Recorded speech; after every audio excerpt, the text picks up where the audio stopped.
Bangla Tribune studio থেকে সরাসরি বৈঠকি অনুষ্ঠানে আপনাদেরকে স্বাগত জানাচ্ছি। আপনারা নিশ্চয়ই জানেন গত 20শে ফেব্রুয়ারির রাতে নিমতলী চুরিহাট্টায় যে ভয়াবহ দুর্ঘটনা, ভয়াবহ অগ্নিকাণ্ড, তাতে এখনো পর্যন্ত 69 জন নিহত হয়েছে। আমরা সেই শোকাহত যারা আছেন, যারা তাদের প্রিয়জন হারিয়েছেন, তাদের সকলের প্রতি আমাদের সমবেদনা জানিয়ে আজকের এই অনুষ্ঠান শুরু করছি। অনেকেই আসলে বার্ন ইউনিটে চিকিৎসা নিচ্ছেন, তারা যেন খুব দ্রুত আরোগ্য লাভ করেন সেটুকু শুভকামনা থাকছে এই অনুষ্ঠানের শুরুতে। কিন্তু আরেকটু সচেতনতার দরকার আছে কিনা সেই সব বিষয়গুলোই নিশ্চয়ই আমাদের এই অনুষ্ঠানে আসবে। আমরা শিরোনাম রেখেছি শুধুই কি নিমতলী থেকে চকবাজার, আমরা যেই ভয়াবহ মৃত্যুকূপের মধ্যে আছি, গোটা ঢাকা শহর নয় কি? শিরোনামটি যদি এক বাক্যে বলি তাহলে এরকমই দাঁড়ায়, মৃত্যুকূপ শুধুই কি নিমতলী থেকে চকবাজার। সঙ্গে যারা আছেন, ডান দিকে আছেন সমতলাল সেন, ডক্টর সমতলাল সেন। আমরা সবাই তাকে চিনি, বার্ন ইউনিটের তিনি আমরা বলি প্রতিষ্ঠাতা। তিনি এখন সমন্বয়কের দায়িত্ব পালন করছেন Sheikh Hasina burn and plastic surgery ইনস্টিটিউটের। তারপরেই মাঝে আছেন গহর নাইম ওয়ারা, দুর্যোগ ব্যবস্থাপনা বিশেষজ্ঞ। বিভিন্ন সময় তিনি নানানভাবে আমাদেরকে সতর্ক করার চেষ্টা করেন। কতটুকু সতর্ক হই সেই প্রশ্নের জবাব নিশ্চয়ই আক্ষেপের সাথে আজকে দেবেন। আমরা পেয়েছি আরিফ হোসেনকে, তিনি সাধারণ সম্পাদক কেমিক্যাল অ্যান্ড পারফিউমারি মার্চেন্টস অ্যাসোসিয়েশনের, তিনি সাধারণ সম্পাদকের দায়িত্ব পালন করছেন। বায়ে যিনি আছেন মেজর এম মতিউর রহমান, তিনি ফায়ার সার্ভিস এবং সিভিল ডিফেন্সের সাবেক পরিচালক। তারপরেই বসে আছেন আক্তার মাহমুদ, নগর ও অঞ্চল পরিকল্পনা বিভাগ, জাহাঙ্গীরনগর বিশ্ববিদ্যালয়। এবং আমরা সর্ববায়ে উদিসা ইসলামকে পেয়েছি, তিনি বাংলা ট্রিবিউনের প্রধান প্রতিবেদক। শুরু যদি করি, আসলে প্রশ্নটা আমাদের যেই শিরোনাম তাতে একটা প্রশ্ন, শুধুই কি নিমতলী থেকে চকবাজার যে মৃত্যুকূপের মধ্যে আছি। গওহর নাইম ওয়ারা। ধন্যবাদ। সঞ্জয় একটু আগে বলছিলেন কালকে 2 জন মারা গেছে এবং মৃত্যুর মিছিল বড় হচ্ছে। আমরা তো শুধু বলছি যে এতজন মারা গেছে, কিন্তু বলা উচিত এতজনের ডেড বডি পাওয়া গেছে। নিখোঁজদের তালিকা এখনও সম্পন্ন হয় নাই এবং কখন হবে বা হবে কিনা তাও আমরা জানি না। মানে এটা একটা অসমাপ্ত ঘটনা হিসাবেই থেকে যাবে, কেউ জানতেও পারবে না কারা গেছে। যাদেরকে পাওয়া গিয়েছে বা যাদের চিকিৎসা চলতে তারা সবাই বেশিরভাগই রাস্তার ছিল, পথচারী ছিল, কিন্তু ভিতরের মানুষগুলোর খবর আমরা জানি না কি হয়েছে। অতএব আমরা যদি এটা বলতে পারতাম যে আমরা এতগুলো ডেড বডি পেয়েছি, নিখোঁজদের খবর জানি না, তাহলে মনে আরো ভালো হতো। একটা জিনিস আমি শুধু বলতে চাই এই সুযোগটা নিয়ে, যে আজকে অনেকেই বলছে ঢাকা শহরকে ঢেলে সাজাতে হবে। আসলে যেটা ঢেলে সাজানো দরকার সেটা হচ্ছে আমাদের ব্যবস্থাপনাটা।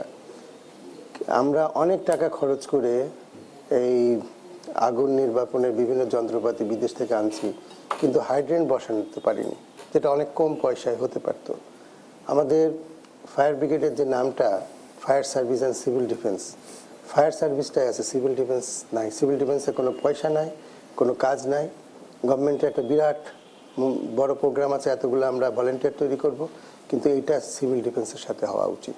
এটা হলে আজকে আমরা দেখতে পারতাম অন্যভাবে জিনিসটা কাজ করতে। এবং এই যে সিভিল ডিফেন্স আছে, যে তারা যদি ওয়ার্ডেন ভিত্তিক এটা করার কথা, ওটা তাদের খাতাপত্রেও আছে যে সেখানকার স্থানীয় মানুষদের নিয়ে তারা দিবে, তারা মহড়া দিবে, তারা তাদের এক্সটেন্ডেড হ্যান্ড হিসাবে কাজ করবে এবং তারা খবর রাখবে কোথায় দাহ্য পদার্থ জমা হচ্ছে এবং তারা সেটা জানাবে। তো সেই ব্যবস্থাটা কোনো খরচ ছাড়া এটা করা সম্ভব। যদি খরচ লাগে সেটাও যারা ব্যবসা করছেন ওনারা আমার মনে হয় দিতে রাজি হবেন, এটা তাদের নিরাপত্তার জন্য। এই ব্যবস্থাপনাটা আমরা গড়ে তুলতে পারলাম না, এটা খুবই দুঃখজনক একটা ব্যাপার। সেটা হতে পারলে খুব ভালো হতো। এবং একটা জিনিস দেখেন, আমাদের নিমতলী থেকে 9 বছর কেটে গেছে, 18 সালে একনিকে দিছে এবং প্রধানমন্ত্রীকে খুঁজে বার করতে হয়েছে যে এই কাগজপত্রের ভিতরে তোমরা ফায়ার ব্রিগেডের প্রভিশন রাখো নাই। এটা প্রধানমন্ত্রীর কাজ। তাহলে এতগুলা মানুষ কি করলো? একনিকে যখন একটা পেপার যাচ্ছে তার কতগুলা পথ আছে দেখার জন্য। তার মানে আমরা কেউ কাজ করছি না, বা আমরা জানি না আমার কাজটা কি। অথবা এমন মানুষ এসে বসে গেছে যাদের তারা ওই জায়গার জন্য উপযুক্ত না, সেটা একটা জিনিস। আজকাল পুরান ঢাকার মানুষকে তারা অসচেতন, তাদেরকে আমরা পুরো ভিলেন বানিয়ে দিছি। এবং আমরা কি আসলে সচেতন? আমরা কি নতুন ঢাকার কথা যদি ধরেন, আপনি যদি আশুলিয়া বাঁধের উপর থেকে উঠেন এবং সামনে যদি যে নতুন শহর গড়ে উঠছে বসিলা, 10তলা বিল্ডিং হয়ে গেছে, কোনো রাস্তা নাই, এটা তো নতুন শহর। এটার দায়িত্ব কে নেবে? এটা কিভাবে হবে? আপনি শেরেবাংলা নগরের কথা ধরেন, যেটা একসময় সেকেন্ড ক্যাপিটাল বলা হতো, ওখানে এখন 10টা বড় বড় সরকারি মেডিকেল হাসপাতাল আছে, 2টো কলেজ আছে। আপনি বলেন পাসপোর্ট অফিস, প্রাইম মিনিস্টার থাকেন ওখানে, পরিকল্পনা, ওদের জন্য কোনো স্পেশাল ফায়ার ব্রিগেড সিস্টেম গড়ে তোলা হয়নি। ওখানে যদি একটা ঘটনা যদি ধরেন আপনার ইয়ের ঘটনা, চুড়িহাট্টার ঘটনা এবং শেরেবাংলার ঘটনা যদি একদিনে হতো, যদি 7 মিনিটের ভিতরে হতো, আমরা কি করতাম? আমাদের কোনো উপায় নাই, আমাদের কোনো পরিকল্পনাই নাই। এই যে হাসপাতাল থেকে এতগুলো মানুষকে আমরা বের করে মেডিকেল কলেজে কেন নিতে হবে? আশেপাশে আরও 4টা 5টা 6টা হাসপাতাল আছে, তাদের সাথে কোনো আমাদের ব্যবস্থাপনা নাই। তো আমরা এই যে দুর্যোগের ব্যবস্থাপনাটা আসলে আমাদের খুব ভালো করে দেখতে হবে এবং ফায়ার ব্রিগেডের পুরা জিনিসটা আমাদের ভেবে দেখতে হবে এবং এটাকে খুবই শক্তিশালী করে ব্যবস্থাপনা নিয়ে আরো বিস্তারিত নিশ্চয়ই বলবেন, আরো অনেক পয়েন্ট থাকবে, সেটা হয়তো পাল্টাও আপনার কোনো মতামত থাকবে, নিশ্চয়ই আমরা শুনবো। সিভিল ডিফেন্সের কথা বললেন আপনি, একটা বড় ক্যানভাসে বললেন, চুড়িহাট্টার সঙ্গে যদি শেরেবাংলা সোহরাওয়ার্দী হাসপাতালের আগুনের কথা বা এখন যেটা বললেন মোহাম্মদপুরের দিকের যেই নতুন শহর হচ্ছে, সেটাও পরিকল্পিত কিনা। ছোট ক্যানভাসে যদি আমি বলি যে ঘরে ঘরে তো এখন সিলিন্ডার, যেই ঘরের যে মানুষটি সিলিন্ডারটি ব্যবহার করছেন এবং মায়েরা যারা ব্যবহার করছেন, যিনি কিনে নিচ্ছেন, যারা এটাকে সংযোগ করিয়ে দিচ্ছেন, অথবা একটা কমিউনিটি বলে আমরা যে কোনো ফ্ল্যাট বাড়িতেই কমিউনিটি সার্ভিস চার্জ ইত্যাদি দিচ্ছি, আমরা হয়তো 2জন দারোয়ান রাখছি, একটা বাড়িতে একটা সিলিন্ডারের একটা কোনো বিস্ফোরণ বা সেটাকে মেনটেন করার মতো যে সিভিল ডিফেন্স, মানে ঘরে ঘরে মাইক্রো লেভেলের, এইটা কি মানে ভাবছে কিনা বা আছে কিনা? আমি তো আপনার কাছ থেকে একটু জানতে চাই, মেজর এম মতিউর রহমান। প্রথমে আপনাকে ধন্যবাদ জানাচ্ছি। পাশাপাশি নিমতলী এবং চকবাজারে যারা নিহত হয়েছে তাদের পরিবারকে আমি সমবেদনা জানাচ্ছি, কারণ নিমতলীর সাথে আমি সরাসরি জড়িত ছিলাম ওই কেমিক্যাল ফায়ারে, এবং চকবাজার যে ফায়ারটা হলো আমি সার্বক্ষণিক টিভির মাধ্যমে, আপনাদের মিডিয়ার মাধ্যমে আমি সার্বক্ষণিক মনিটর করছিলাম। এবং প্রথমে একটা যে ইনফরমেশন যে গাড়ির পিকআপের মধ্যে বা ইসের মধ্যে গাড়ির মধ্যে থাকা সিলিন্ডার বাস্ট হয়ে, বাট পরবর্তীতে আমরা ভিডিও মাধ্যমে সিসি ক্যামেরার মাধ্যমে দেখলাম যে আসলে ওটা ঠিক নয়। এবং আমি যে কটা টেলিভিশন টক শোতে গিয়েছি এই ভিডিও ফুটেজের আগে, আমার ধারণা ছিল যে আসলে যদি গাড়ির থেকে যদি এক্সপ্লোশন হতো বা তাহলে টুকরা টুকরা যে শেলগুলা বের হতো, তাহলে অনেক লোক ইনজুরি হতো। স্যার এখানে আছেন, সেরকম কিন্তু কোনো বডি পাইনি। আমি ওইখান থেকে ধারণা করেছি আইদার নিমতলির মতো কেমিক্যাল গোডাউন থেকে কোনো ফায়ার, এবং যেখানে পুরো বিল্ডিংয়ে কিন্তু কেমিক্যাল গোডাউন মানে অস্তিত্ব ছিল, ভরা ছিল, এবং নিচে যদি ওটা বাস্ট হতো, নিচের যে পরিমাণ ছিল ওটা যদি নিচে থ্রু হতো ওই আগুনের লেলিহান, তাহলে ওখানে একটা আরো বড় ম্যাসাকার হতে পারতো আমার ধারণা। যে নিমতলি থেকে এটা তো এখানে আরো বিভৎস হতে পারতো, আরো ডেঞ্জারাস। পরের দিন সন্ধ্যার সময় ভিতরে মানে এক্সপ্লোসিভের মতন করে বারবার করে আগুন বেরিয়ে আসছিল। পরের দিন বিকেলে মানে 21শে ফেব্রুয়ারির সন্ধ্যায় আমরা অনেক বড় সাউন্ড হচ্ছে। এটা হলো বেসিক্যালি পারফিউমের যে লিকুইডটা যে প্রেসারে এটা করা হয়, ডেফিনেটলি হাইলি ফ্লেমেবল। এবং পাশাপাশি ওখানে যে দানাগুলো আছে যে আরো এক্সপ্লোশন বাড়ানোর জন্য ত্বরান্বিত করেছে, প্লাস্টিকের দানা ত্বরান্বিত করেছে। সো দিস হ্যাজ, এবং পাশাপাশি সিলিন্ডার এবং নিচে যে গ্যাসগুলো ছিল, যখনই আগুন চতুর্দিকে ছড়ে গেছে, রাবারগুলো ছিদ্র গ্যাস যা ছিল ওটা বেরিয়ে আরও এটা মোর কমপ্লেক্স সিচুয়েশন তৈরি করছে, যার জন্য দেখেছেন অল্প সময়ের মধ্যে কিন্তু ইট হ্যাজ স্প্রেড হিউজ। ওখানে যত পথচারী ছিল, যারাই আসছিল, ডাক্তার টাক্তার যারা ছিল, কিন্তু সবাই কিন্তু অ্যাফেক্টেড, সবাই কিন্তু ম্যাক্সিমাম মারা গেছে। যারা একটু দূরে ছিল, কারণ ওই লোকেশনটা হলো 5টা রাস্তার সেটা তো গিয়েছে, পাশাপাশি ওই রাতে আবার অনেকগুলো রাস্তা বন্ধ ছিল, যার জন্য লোকজন কিন্তু ওইসব রাস্তা ফলো করছিল, ট্রাফিক জ্যাম ছিল, কেউ মুভ করতে পারছে না। আপনার একজন মহিলা যেতে চেয়েছে, প্রেগনেন্ট তার স্বামী কিন্তু যায়নি, ওখানে রয়ে গেছে, যে আমার ওয়াইফ যাচ্ছে না, তারাও affected. So it is a বিভৎস। আমি তো নিমতলি সরাসরি ফায়ার এবং ফায়ার ব্রিগেড যখন পৌঁছেছে তখন কিন্তু ওয়েভ আফটার ওয়েভ আসছিল, বাট তারা যেহেতু প্রশিক্ষণ প্রাপ্ত, তারা জানে আমি কি করব, তারা কিন্তু বসে গেছে, শুয়ে গেছে, যাতে আগুনটা উপরে দিয়ে চলে গেছে। এটা ফায়ার ব্রিগেডের যারা পার্টিসিপেট করেছে তারা বলছে, স্যার আমরা যদি দাঁড়িয়ে থাকতাম we could have been affected. তারা শুয়ে গেছে, তারপরে আবার উঠে ফায়ার ফাইট করেছে। So that was the one of the, মানে কি বলবো, একটু ওই নিমতলি থেকে একটু অন্য ডাইমেনশনের এই ফায়ারটা ছিল। এই ফায়ারটা নিভাতে লেগেছে পরের দিন দুপুর পর্যন্ত, এয়ারফোর্সে পানি দিয়েছে। সো অনেকগুলো বিষয় ছিল এবং আশেপাশে বিল্ডিংগুলো কিন্তু অ্যাফেক্টেড হয়েছে, 4টা-5টা বিল্ডিং অ্যাফেক্টেড হয়েছে। So it is a big আমি গৌরব ভাইয়ের সাথে একটু অ্যাড করতে চাই, আমি যখন ফায়ার ব্রিগেডে ছিলাম নিমতলির আগে থেকে আমরা কিন্তু আরবান ভলেন্টিয়ার করেছি। আরবান ভলেন্টিয়ার বেসিক্যালি প্রত্যেকটা ওয়ার্ডে 200 করে ভলেন্টিয়ার আমি করে দিয়ে আসি, এবং এখন দেখবেন যে প্রত্যেকটা ওয়ার্ডে আমার ভলেন্টিয়ার হয়তো তারা কীরকম কাজ করছে আমি ঠিক বলতে পারবো না। তাদের কাজ ছিল এই ধরনের, পানির ওয়াটার সোর্স কোথায় আছে, প্রশিক্ষণ, ইনকেস ফায়ার হলে গাড়িগুলো কোন দিক দিয়ে আসবে। আগে কিন্তু আমরা মাইর খেতাম, ফায়ার ব্রিগেড পুরান ঢাকা ঢুকলেই আমাদের ফায়ার ভেহিকেলগুলো ভেঙে দিত, মানুষগুলোকে পিটাইতো, এবং মিডিয়া একটা যখনই মেসেজ যেত যে ফায়ার ব্রিগেড দেরি করে আসছে, তখনই কিন্তু আমাদের উপর মাইর চলতো। তখন আমি কি করলাম, আমি ভলেন্টিয়ার তৈরি করলাম, মিডিয়াদের মাধ্যমে আমি কথা বললাম, ট্রেনিং দিয়েছি মিডিয়া, অনেক ম্যাক্সিমাম মিডিয়া যারা ওই সময় ছিল আমি ট্রেনিং দিয়েছি, আমি ডেকে নিয়েছি আমার ইনস্টিটিউশন, বলেছি যে আপনি ওই কথা, কারণ আমার তো যেতে পারছি না, আমার পানি নাই, কিউরিয়াস, মানে অনেক লোকজনের সম্ভবত। যখন কালকে ওই দিন দেখেছেন আমাদের গাড়িগুলো মুভ করে আমার গাড়ি সামনে নেওয়া যাচ্ছে না, বিকজ এত লোকজন, আশেপাশের বাড়ি থেকে সব লোকজন বেরিয়ে আসছে, তো আমি গাড়িকে ওদেরকে মেরে যাব, একটা ইনসিডেন্টে যাওয়ার সময় যে আরও কেউ মেরে যাবো, এটা কখনোই কামনা, উই ডোন্ট ওয়ান্ট। তো সেই ক্ষেত্রে দেরি হয়েছে ওখানে পানি পেতে, পানির সোর্স নাই। আমরা এটাকে ওই যে এর আগের কমিটিতে বলেছিলাম যে হাইড্রেন্ট, ভাই যেটা বললেন হাইড্রেন্ট পয়েন্ট, কিন্তু এত বেশি কিছু খরচ হতো না, কিন্তু প্রত্যেক রাস্তায় মোড়ে মোড়ে যদি আমার হাইড্রেন্ট থাকতো, ফায়ার ব্রিগেড যেত, ছোট পাম্পটা নিয়ে যদি মুভ করতে পারতো, গাড়ির পরিবর্তে পাম্প নিয়ে যেত, শুধু কানেক্ট করতো এবং সাথে সাথে ইয়েগুলা। বাট ওখানে বিষয়টা হচ্ছিল কেমিক্যাল ফায়ার, সো আমি পানি দিলে তো আরও এক্সপ্লোশন হবে, আরও বড় হবে। তো ওখানে দরকার ছিল আমার কেমিক্যাল বা ফোম দিয়ে এটাকে নির্বাপন করা। ফোম দিয়েছে, বাট সে ঠিক মতো করতে পারে, ঠিক জায়গা মতো পৌঁছাতে পারেনি, এবং যেটা একটা বড় ব্যাপার, হ্যাঁ, অক্সিজেনটা কাট আপ করতে হবে বা ওইটা থেকে সেই পরিমাণ করতে পারেনি ঠিক মতো, ওয়ালে লাগতেছে, পানি বেরোয় আসতেছে, এখানে কোনো ওই ধরনের একটা সিচুয়েশন তৈরি করতে পারিনি। সো ভলেন্টিয়ার যারা ছিল, এখন তো আমরা অনেক ভলেন্টিয়ার পাই যে কোনো দুর্যোগে আমাদের পাশে দাঁড়ায়, যে স্যার আমি আসছি। আমরা রানা প্লাজার কথা চিন্তা করেন, আমার হলুদ ড্রেস পরা, এটা আমার তৈরি volunteer, that I have created. এবং কি হচ্ছে, এরকম যদি ঢাকা শহরে, পুরান ঢাকা যদি একটা বড় ধরনের দুর্যোগ, আমরা নিচে তো দুর্ঘটনা তো আসলে মানে ওরকম করে জানান দিবেন না যে ভলান্টিয়াররা গিয়ে প্রস্তুত থাকবে, ভলান্টিয়াররা হলো পরবর্তী দুর্ঘটনা পরবর্তীতে ভলান্টিয়ার। কিন্তু আমরা বলছি যে আমি এই কারণে একদম ঘর থেকে শুরু করেছি, মাইক্রো লেভেলে যে অ্যাওয়ারনেস, হাইড্রেন্টের কথা কয়জন জানে বলেন?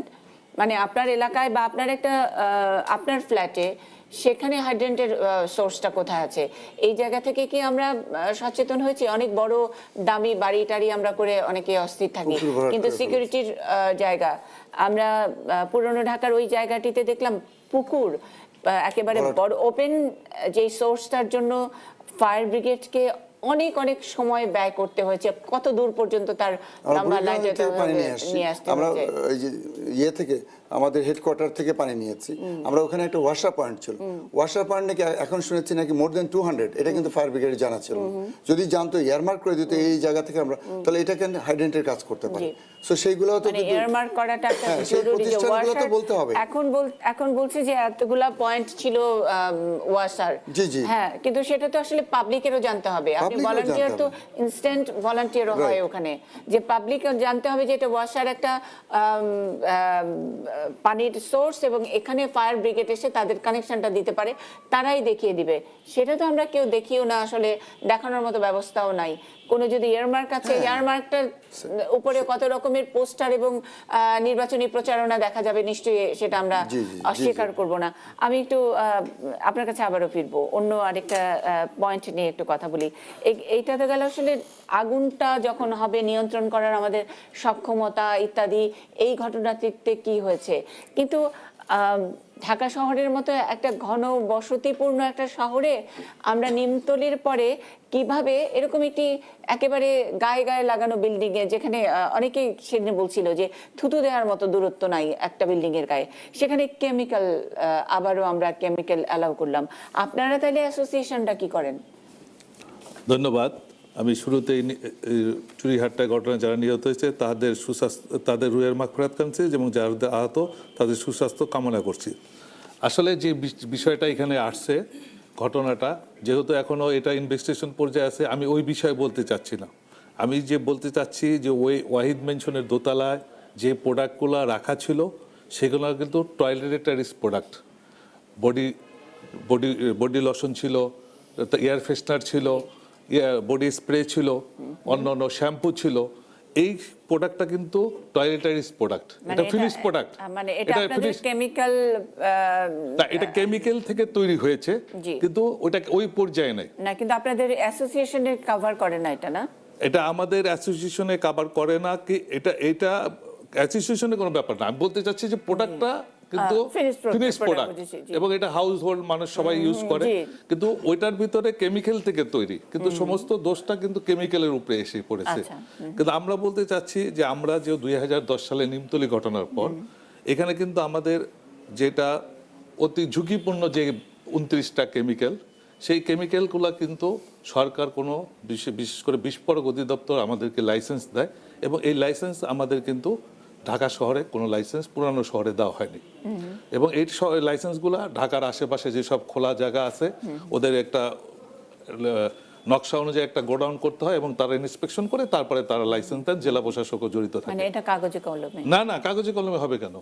এবার এটা প্রত্যক্ষ। আচ্ছা, এটা প্রত্যক্ষ। এটা ইন্সপেকশনের আপনাদের তরফ থেকে এটা ইন্সপেকশন? না, আমাদের তরফ থেকে না, এটা বিস্ফোরক করেন ঢাকা জেলা প্রশাসক করেন, ওনার লোক দিয়ে উনি করান, ওনার করান। এবং এইভাবেই এগুলা যেটা অতি ঝুঁকিপূর্ণ যে কেমিক্যালগুলো আছে 29টা, এছাড়া অন্য কোনো কেমিক্যালের গুদামজাত করার ক্ষেত্রে বাংলাদেশে কোনো প্রচলিত আইন নাই। এই জন্য আমরা বলেছিলাম যে কালকে আমাদের মেয়র সাহেবের সাথে যে মিটিং হয়েছিল সেখানে আমরা বলছিলাম যে এই বিষয়গুলোকে আরও যদি সামনে নিয়ে আসা হয় তাহলে একটা শর্ট টার্ম, একটা মিড টার্ম, একটা লং প্রসেস করতে হবে। শর্ট টার্ম বলতে আমরা বোঝাচ্ছি যে এই যে 29টা কেমিক্যাল, এটা জানি কোনো অবস্থায়, আমরাও যেরকম মনিটরিং করতেছি সরকারও যেন এটা মনিটরিং করে, কোনো অবস্থায় জানি পুরানো শহরে আর না থাকে। আমরা তো সরেই গেছি, তারপরেও কোনো অবস্থায় সরকারের তরফ থেকে সরকার মনিটর করবে। মিড টার্ম পরিকল্পনা আমরা বলতেছি যে বিশেষজ্ঞ নিয়োগ করে যদি আরও কিছু কেমিক্যাল থাকে যেটা জনগণের জন্য, স্বাস্থ্যের জন্য ঝুঁকিপূর্ণ বা পুরানো শহরে ঝুঁকিপূর্ণ, সেগুলোকে বিশেষজ্ঞ দ্বারা পরীক্ষা করে যেগুলো বাংলাদেশে কমার্শিয়ালি আসে সেগুলোকে সরায় যাওয়ার জন্য ব্যবসা করা। আর লং টাইমে প্রসেস হিসাবে আমরা বলতে চাচ্ছি যে আমাদের যে কেমিক্যাল পল্লীর কথা বলা হয়েছে, কেমিক্যাল পল্লীর কথা বলেছে, কালকে আমাদের শিল্পমন্ত্রী মহোদয় ঘোষণা দিয়েছেন যে আগামী 6 মাসের মধ্যে উনি করে দেবেন। যদি ওনারা আমাদের প্লট হস্তান্তর করে তাহলে আমরা চলে যাব।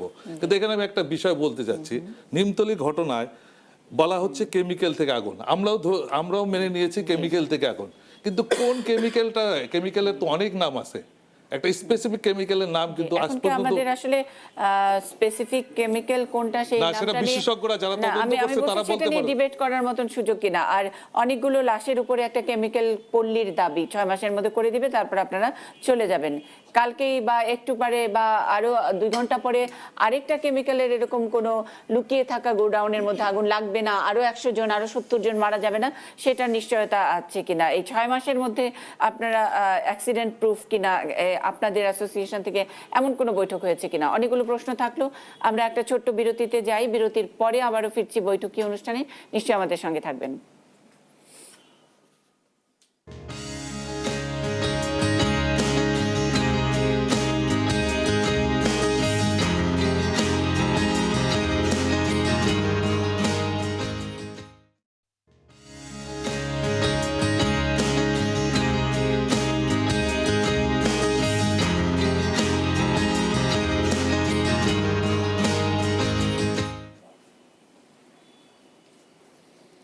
বাংলা ট্রিবিউন স্টুডিও থেকে সরাসরি বৈঠকী অনুষ্ঠানে আপনাদেরকে আবার স্বাগত। মৃত্যুকূপ, শুধুই কি নিমতলি থেকে চকবাজার, আমাদের আজকের এই শিরোনাম। যারা কথা বলছিলেন, যারা আছেন, যারা কথা বলবেন, সকলকে আরও একবার পরিচয় করিয়ে দিই। আমাদের সঙ্গে Sheikh Hasina burn and plastic surgery ইনস্টিটিউটের সমন্বয়ক ডক্টর সামন্তলাল সেন আছেন। আমরা দুর্যোগ ব্যবস্থাপনা বিশেষজ্ঞ গওহর নাঈম ওয়ারাকে পেয়েছি। আমরা পেয়েছি কেমিক্যাল অ্যান্ড পারফিউমারি মার্চেন্টস অ্যাসোসিয়েশনের সাধারণ সম্পাদককে আরিফ হোসেন, তিনি আমাদের সঙ্গে আছেন, এতক্ষণ কথা বলছিলেন। আমাদের সঙ্গে আছেন মেজর এম মতিউর রহমান, তিনি ফায়ার সার্ভিস এবং সিভিল ডিফেন্সের সাবেক পরিচালক। আক্তার মাহমুদ আছেন জাহাঙ্গীরনগর বিশ্ববিদ্যালয়ের নগর অঞ্চল পরিকল্পনা বিভাগের। আমরা উদিসা ইসলামকেও পেয়েছি, বাংলা ট্রিবিউনের প্রধান প্রতিবেদক। যেখানে শেষ করেছিলাম অনেকগুলো লাশ এবং তার উপরে কেমিক্যাল পল্লীর যেই দাবি একটা উঠেছে, একজন চিকিৎসক হিসেবে প্রতিদিনই আপনার নানান অভিজ্ঞতার মুখোমুখি হচ্ছে। আমরা বড় স্কেলে এই আগুনের ঘটনাটি দেখলাম, তার আগে সোহরাওয়ার্দী হাসপাতালের ঘটনা, কিন্তু প্রতিদিন বার্ন ইউনিট মানে প্রথমে 5 শয্যার ছিল, তারপরে 500 শয্যা, সেখানে হিমশিম খেয়ে যাচ্ছেন। সিভিল ডিফেন্সের কথা এম মতিউর রহমান তুলেছেন। চিকিৎসকের অভিজ্ঞতা থেকে আমরা একটু জানতে চাই, আসলে গোলমালটা কোন জায়গায়? ধন্যবাদ।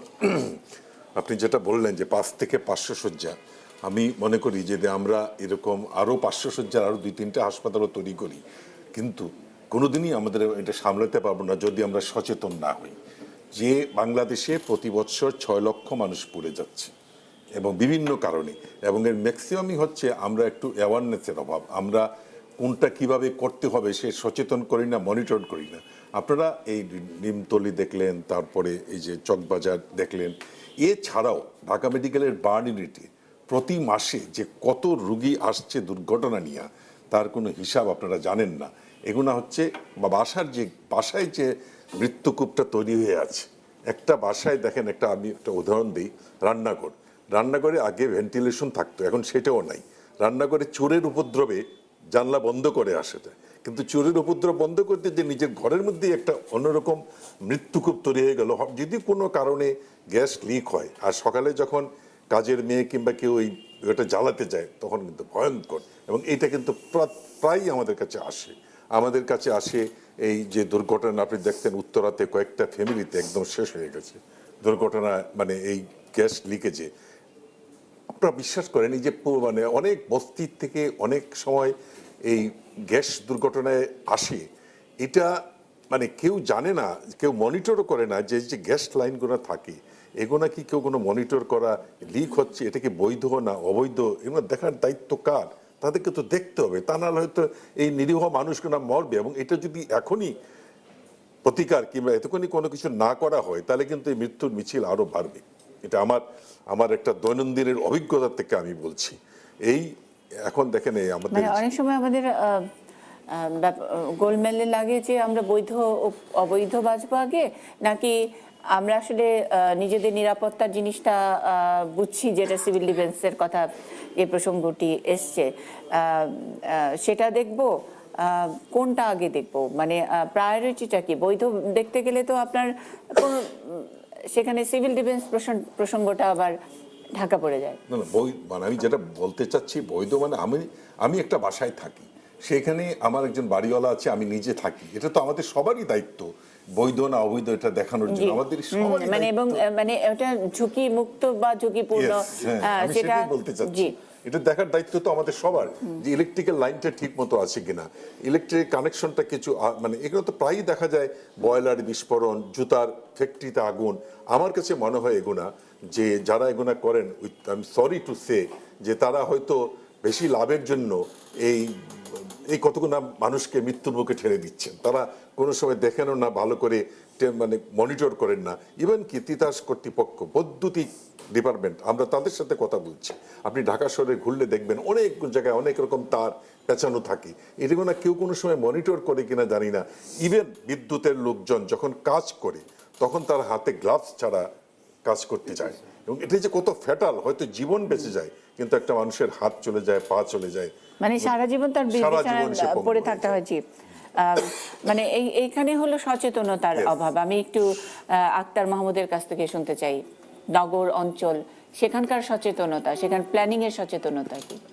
ধন্যবাদ আপনাকে।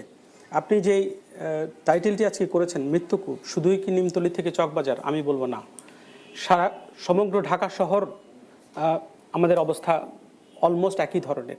এখন চকবাজার অথবা নিমতলী অথবা পুরান ঢাকার জনসংখ্যার ঘনত্ব অনেক বেশি, রাস্তাঘাটগুলো অনেক সরু। এখানকার যেভাবে নগরটা তৈরি হয়েছে, যে সময়টাতে তৈরি হয়েছে এবং যাদের জন্য তৈরি হয়েছে, যেভাবে তারা ব্যবহার করতো এই নগরকে, সেই সময়টার যে প্রেক্ষাপট আর আজকের এই প্রেক্ষাপট অনেক ডিফারেন্ট। এখানে অনেক ভিন্নতা আছে।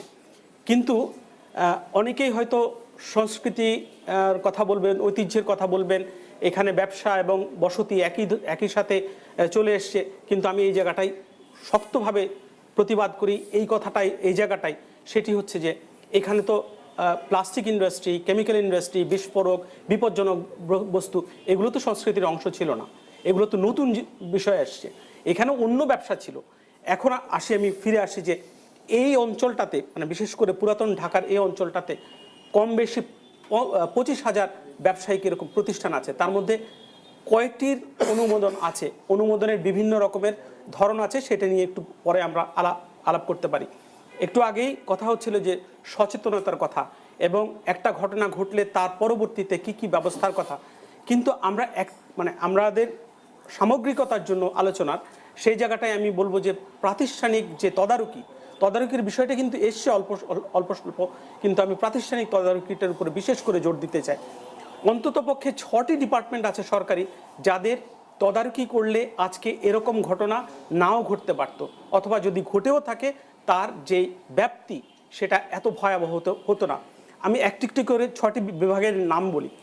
রাজুকের কথা বলি। প্রথমত, তারা যে ভূমি ব্যবহারে যে ছাড়পত্রটি দেয় এবং ভবন ব্যবহারের অ্যাপ্রুভালটা দেয়, সেখানে প্রথমত কি কারণে দেয়া হয়, হয়তো সেটা বসতির জন্য দেয়া হয়, কিন্তু পরবর্তীতে সেখানে কি কাজ করা হয়, এই জায়গাটায় তদারকির একটা বিশাল ঘাটতি থেকে যায়। যেখানে বিল্ডিং ইন্সপেক্টররা আছে, প্রতিদিনই তাদের চোখের সামনে এই ঘটনাগুলো ঘটছে, তারা কিন্তু এটা দেখেও না দেখার ভান করছে, অথবা তারা দেখছেন না।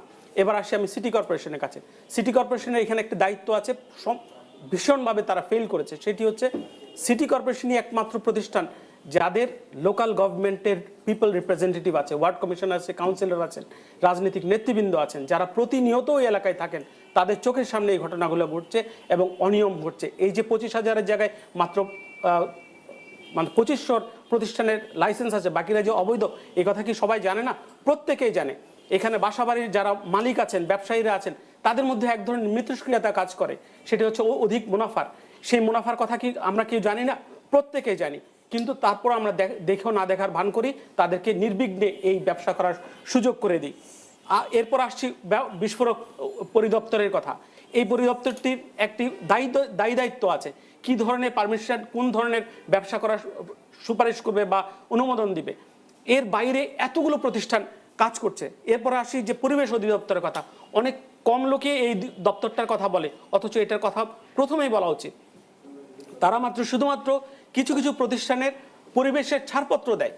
এটি শুধুমাত্র তাদের কাজ না, তাদের আরও কাজ আছে। তাদের কাজ আছে কোথায় কোন প্রতিষ্ঠানে কারা বিস্ফোরক, বিপজ্জনক বস্তু সংরক্ষণ করে, পরিবহন করে, ব্যবসা করে, এই জিনিসগুলোকে তদারকি করা। তদারকির জায়গাটাতে একেবারেই তারা কোনো রকমের কাজ করে না। এরপরে আসি শিল্প মন্ত্রণালয়। শিল্প মন্ত্রণালয় আমরা দেখেছি যে এই ঘটনাতেও নানাভাবে ইনিয়ে বিনিয়ে কথা বলার তারা কথা বলেছে এবং এই জায়গাটাতে তারা চরমভাবে ব্যর্থ হয়েছে। আজকে আমি একটা নতুন দপ্তরের কথা জানলাম, সেটি হচ্ছে কলকারখানা এবং প্রতিষ্ঠান পরিদর্শন অধিদপ্তর নামে একটি অধিদপ্তর আছে। আমি জানি না আপনারা কয়জন এটার নাম জানেন। এবং অনেক পুরনো অফিস। তারা কিন্তু এই কাজটা কোথায় করলো? তারা কলকারখানা, তাদের শ্রমিকদের নিরাপত্তা, তাদের স্বাস্থ্য ঝুঁকি কোথায় করলো? এই এতগুলো প্রতিষ্ঠানের কথা আমি কোনোটা কি বাদ গেলাম? না, 6টি প্রতিষ্ঠানের কথা আমি বললাম, আরও প্রতিষ্ঠান থাকতে পারে। কিন্তু এতগুলো প্রতিষ্ঠান আমরা দেখেও না দেখার ভান করলাম, আমরা কিছুই করলাম না। কিন্তু এখন আমাদের কি করণীয়, এই জায়গাটাই আসি। এখন করণীয় হচ্ছে যে পরিষ্কারভাবে আমাদের স্ট্যান্ড নিতে হবে। সেটি স্ট্যান্ডটা হচ্ছে যে এখানে কোনো ধরনের বিপজ্জনক বস্তুর ব্যবসা এখানে চলবে না। কেন চলবে না? এটি অত্যন্ত ঘন বসতিপূর্ণ একটা এলাকা, এখানে জনঘনত্ব অত্যন্ত বেশি। আপনারা খেয়াল করে দেখবেন যে 6তলা একটা বিল্ডিংয়ের নিচতলায় গুদাম, তারপরে দাহ্য বস্তু, তারপরে আরেকটা স্টোর, এই ধরনের তিনতলার উপরে এরপর বসবাস, তারা কোথায় বসবাস করছে? তারা মৃত্যুকূপের উপরে বসবাস করছে, তারা বিস্ফোরকের উপর শুয়ে রাতের ঘুমাতে যান। তো সুতরাং এই জায়গাটাতে আমাদের চরমভাবে মানে স্ট্যান্ড নিতে হবে যে এখানে কোনো ধরনের বিস্ফোরক বিপজ্জনক আমি বস্তু সুপারিশের সময় আমি আবারও আপনাকে একটু সুযোগ দিব। 6টি দপ্তরের কথা আপনি বললেন, আর তার আগে এই আলোচনার ফাঁকে একবার ডক্টর সামতুল্লাহ সেন একবার বলছিলেন যে এত কিছু করছি, আমরা কাদের জন্য করছি? উদিসা ইসলাম, এত কিছু বলতে ছয়টা দপ্তর একেবারে সরকারের, একেবারে সরকারি দপ্তর, তার বাইরে অনেক সময় আমাদের একটা গুড ফেইথ থাকে যে আমরা বড় আচ্ছা মিডিয়া নিয়ে নানা রকমের সমালোচনা, যে একটা ঘটনা আসলে সেটা নিয়ে অনেক বেশি মিডিয়া কথা বলে তারপরে ভুলে যায়। আমাদেরও তো গ্রামারের মধ্যে যে আমি নিশ্চয়ই শীতের কম্বল গরমের সময় আমি বিতরণ করব না, তো শীতের কম্বল যখন শীতেই বিতরণ করি তখনও কয়জন আসলে এটা নিয়ে সচেতন হয়? আর বিপজ্জনক ব্যবসা করব না যে কথাটাই বলছিলেন আক্তার মাহমুদ, এবং পরিদর্শন আমরা কি দেখেও না দেখার ভান করি কিনা? যাদের দেখার কথা তারা দেখে না। অনেক ব্যবসায়ীরা মুনাফার জন্য তারা চেষ্টাই করে যে তারা আইন মানবে না, শুনবে না, কিন্তু সবাই তো ব্যবসা করে না। নিশ্চয়ই আপনার ফ্ল্যাটের পাশের ফ্ল্যাটে যিনি কেমিক্যালের ব্যবসা করছেন, উদিসা ইসলাম, তো একজন সাংবাদিক, এরকম আরো কয়েকজন সচেতন মানুষ থাকেন যারা নাকি ফোন করে খবরটা নিতে পারেন যে এখানে তার সেফটির বিষয়টি আছে কিনা, আমি নিরাপদ কিনা, পাশের বাড়িতে আগুন লাগলে আমার নিরাপত্তা বিঘ্নিত হয়। সেই জায়গা থেকে কি আমরা চুপ করে থাকি? একটা কর্পোরেট মানে অ্যালিয়েনিয়েশন আর কি, যে ওরটা ওর আমারটা আমার, সেইটা আমাদেরকে অনেকখানি বিপদগ্রস্ত করছে কিনা? মানে আমাদের প্রত্যেকটা আলোচনাতেই বারবার ঘুরে ফিরে আসে যে আমাদের সামাজিক জীবনযাপন যে জায়গায় গিয়ে দাঁড়িয়েছে সেইটা তো আসলেই প্রভাব ফেলে। এবং আমি উদিসার পাশের বাসায় কে আছে, কিভাবে চলছে, এবং আমার বাসার প্রত্যেকটা লাইন ঠিকঠাক থাকলেও পাশের বাসায় না থাকলে সেটাও যে আমার জন্য বিপজ্জনক, এগুলো তো আমরা ভাবি না। এবং ভাবি না বলেই এই যে আমরা যে আলোচনাগুলো করি গণমাধ্যম, সেইটা আজকের প্যানেল দেখলেও একটা আন্দাজ করা যাবে যে যারা শোনেন না তাদেরকে একটু শোনানোর চেষ্টা করার। প্রত্যেকটা ঘটনার পর আমরা যে বলে যে ঘটনা ঘটে গেছে এখন আলোচনা করে কি হবে, কিন্তু যারা শোনেননি বলে ঘটনা ঘটেছে তারা যদি কানে একটু শুনতে পান, সেই চেষ্টাটা হচ্ছে আমাদের যারা বিশেষজ্ঞরা আছেন তাদেরকে দিয়ে বলানো। এবং একই সাথে আমি বলবো যে শোনেন না কারা? শোনেন না আরিফ হোসেন ভাইরা। এখনো যখন আলোচনা হচ্ছে তখন তিনি একজন প্রতিনিধি আছেন, তাকে বুঝিয়ে পারা যাবে না যে আপনার ব্যবসার সব মুনাফা করেও আপনি প্রথম ভাববেন নিরাপত্তার কথাটা। শোনেন না কারা? শোনেন না সাংবাদিকরাও। অনেক সময় প্রধানমন্ত্রী নিজে সাংবাদিকদের সচেতন হতে বলেছেন যে তাদের কারণে ব্যাহত হয়েছে অনেক কাজ, কিন্তু সবাই তো না। কিছু কিছু মানুষ যারা শুনছেন না তাদেরকে শোনানোর একটা চেষ্টা করছে গণমাধ্যম। এবং মানে দুঃখজনক হলেও সত্য যে সব কিছুর ক্ষেত্রেই আমার মনে হয় আজকাল যে আমাদের যে সামাজিক বাস্তবতা, সামাজিক কাঠামো ভেঙে গেছে, সেই জায়গায় আমাদেরকে ফিরতে হবে। না হলে পারে অন্তত ঢাকা শহরের মানুষ খুব নিরাপদ নিজেদেরকে ভাবার কোনো কারণ নাই। সেটা আপনার সন্তান বড় হওয়ার ক্ষেত্রে, সেটা আপনার বাড়িতে আগুন ধরে যাওয়ার ক্ষেত্রে, সেটা আপনার পাড়ায় বখাটেদেরকে সাবধান করার ক্ষেত্রে, সব কিছুর ক্ষেত্রে আমাদের আগের জায়গায় তো ফিরে যেতে পারবো না, কিন্তু এই বাস্তবতায় আগের মতো একটা আদর্শ সমাজ যেখানে কিনা মানুষ মানুষকে নিয়ে ভাববে, মানুষ শুধু নিজেকে নিয়ে ভাববে না, সেই জায়গায় ফিরতে হবে। এবং এই ফেরার কাজটা আমরা সবাই যার যার জায়গা থেকে করলে সম্ভব, সেই কথাটা বারবার আমরা গণমাধ্যমের হয়ে বলতে চেষ্টা করি। মানে খুব ছোট জায়গা থেকে উদিসার কথার সঙ্গে একটু যোগ করে আপনি অবশ্যই বলবেন যে এরকম যে আমাদের আসলে আত্মকেন্দ্রিকতা এবং কি বলবো যে অজ্ঞতার এমন জায়গায় পৌঁছায় যে আমার আসলে একটু সামর্থ্য হলে আমি গাড়িটা কিনি, কিন্তু আমার গাড়িটা রাস্তায় থাকবে নাকি পাশের বাড়ির গেট বন্ধ করে থাকবে সেটুকু না ভেবে আমি গাড়িটা রাখছি। গাড়ির ফিটনেস আমি 2 নাম্বারই করে নিতে পারি কিনা? ফিটনেসের কথা যে আপনি গাড়ি কিনছেন, ওখানে তো সিলিন্ডার আছে। আমাদের অনেক ব্যবসায়ীদের অ্যাটিটিউডটা এখন যে আমি কেমিক্যালের ব্যবসা করি তার মানে আমার হাতে অস্ত্র। আমরা 10 জন মানে একটি অ্যাসোসিয়েশন, আমরা 10 জন মানে এরকম 100টি লাশের উপরে আমাদের বিরাট 100 বিঘা জমি, না, এই ধরনের এবং আমার, attitude আপনি গার্মেন্টস থেকে সব সেক্টরের মধ্যেই আমরা দেখতে পাচ্ছি। তাইলে আপনারা কেন ব্যবসা করবেন, কেন নয় এখন সরকার? চকবাজারের ঘটনায় কান্না মোছেনি। এর ভিতরে আমরা যখন বিভিন্ন জায়গায় ফটো জার্নালিস্টদেরকে পাঠাচ্ছি, গতকাল আনমানি টোলায় ফটো জার্নালিস্টকে ঘিরে ধরেছে, কেন ছবি তুলতে আসছেন, প্লাস্টিকের কারখানায় ছবি তুলতে পাঠানো হয়েছিল। এবং তাদের বিন্দুমাত্র বাড়িওয়ালা, ওইখানে যে বাড়িওয়ালারা তারা গোডাউন ভাড়া দিবে না এইরকম জায়গায় নেই। আমাদের প্রচুর ছবি এখনো সদ্য লাগানো, বাড়ি ভাড়া দেওয়া হবে, গোডাউন এত বাই এত ফিট, মানে একদম গত 2-3 দিনে লাগানো। তার মানে সচেতন তো তারা হচ্ছে না, এবং তারা শুধু ওই টাকাটা দেখছেন এবং ভাবছেন যে যে 69 জন মারা গেছে তার ভিতরে আমার স্বজন নাই, এইটুকু ছাড়া তো তারা কিছু ভাবছেন না। এখন আল্লাহর মাল্লাহ নিয়ে গেছে, এই পর্যায়ে ভাবার আসলে সুযোগ কতটা আছে? বলছিলাম যে আপনি বলছেন সচেতন, এই গণমাধ্যমকে কিন্তু আমি গত 2-3 বছর থেকে প্রতিনিয়তই বলি সচেতন, কিন্তু মানুষ তো শুনছে না। এবং এটা যাদের শোনার দায়িত্ব, ধরেন তিতাস গ্যাসকে আমি বলছি, ইলেকট্রিক বৈদ্যুতিক, যাদের যদি না শুনেন তাহলে তো মানে আর গণমাধ্যম তাহলে আর কি করবে বলেন? এই যে একটা ঘটনা ঘটছে আসছে, আমি কিন্তু এখন এই কত পার্সেন্ট বার্ন হলো, কত কি হলো সেগুলো কথা বলি না। আমি বলি, কারণ আমার শাস্ত্রে একটা কথা হচ্ছে, the best treatment of burn is still prevention. মানে প্রিভেন্ট করতে না পারলে আপনি যতই বলেন আর যাই করেন, কারণ পার্শ্ববর্তী দেশও কিন্তু কোনো দিনই পারবো না। বললাম তো, মাননীয় প্রধানমন্ত্রী আমাদেরকে একটা বিরাট হাসপাতাল বানিয়ে দিয়েছেন, এরকম যদি আরো বানানো হয়, আপনারা ঢাকার কথা বলছেন, আপনি চিটাগাংও তো কি অবস্থা, আপনি সিলেটে যান, প্রত্যেক শহরই কিন্তু ঝুঁকিপূর্ণ। মানে আপনি যদি আইন এবং আইনটা কড়াকড়ি করে ইমপ্লিমেন্ট করেন, মানুষ যদি আমরা নিয়মটা মানি, তাহলে হাসপাতাল তো দরকার নেই। না, আমি মনে করি এত বড় আপনি হাসপাতাল বানাচ্ছেন মানে আপনি ইনভাইট করছেন যে আরো অনেক ঘটনা হবে, তার সঙ্গে তো আমার হাসপাতালের রোগী দরকার। এনজিওর যে একই প্রশ্ন কিন্তু যখন অ্যাসিড বার্ন নিয়ে কথা উঠছিল, যে আপনার অ্যাসিড বার্ন নিয়ে যত কথা বলছি, মানুষকে সুযোগ করে দিচ্ছি যে এটা জিনিসটা মারলে এটা ক্ষতি হইতে পারে, কিন্তু এই যে কথা শুনছে না, তাদেরকে যদি আমরা বখাটে ধরি, তাদেরকে তো অভিভাবকদের দায়িত্ব যে কখন আমার সন্তান কথা শুনবে, সেই কাজটা তো সবাইকে করে যেতে হবে। আমি একটু অ্যাড করতে চাই। আমরা একটা বিল্ডিং উদ্ধার কাজে রানা প্লাজা 15 থেকে 17 দিন লাগিয়ে দিলাম। একটা নিমতলি বা চকবাজারে একটা উদাহরণ, পুরো সারাদিন গড়ায় রাত থেকে পরের দিন দুপুর পর্যন্ত, তারপরেও কেমিক্যাল গোডাউন আরো নিচে, আমরা খুঁজেও পেলাম না। এখন যদি ভূমিকম্পর মতো 100-150 বছর যেগুলো হয়েছিল, ঢাকা শহর নিচে পুরো গ্যাস নিয়ে আমরা বোমা নিয়ে বসবাস করছি। One of the disaster point city Dhaka, তার মধ্যে ওল্ড ঢাকা আরো বেশি, যেখানে রাস্তাঘাট না, উদ্ধার কাজ, বিল্ডিংগুলো অনেক পুরানো, হাজার হাজার বিল্ডিং আছে, যেটা যে কোনো একটু বড় ধরনের হলে অটোমেটিক সেখান থেকে লোকজন বেরোয় আসতে চায় না, যেতে চায় না।